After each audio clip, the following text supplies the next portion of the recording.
ઠંડીની અસરથી 13 જિલ્લામાં હૃદયના દર્દીઓમાં 20%થી વધુનો વધારો।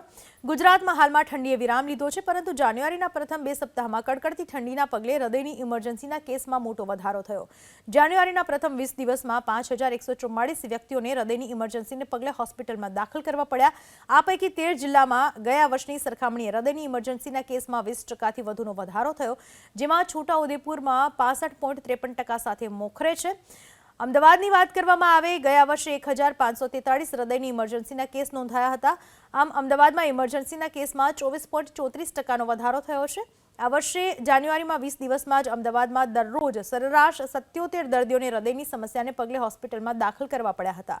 બીજી તરફ ગત વર્ષની સરખામણીએ સુરતમાં 17.66%, રાજકોટમાં 14.53%, વડોદરામાં 12.50%, ભાવનગરમાં 29.41% જેટલો વધારો થયો।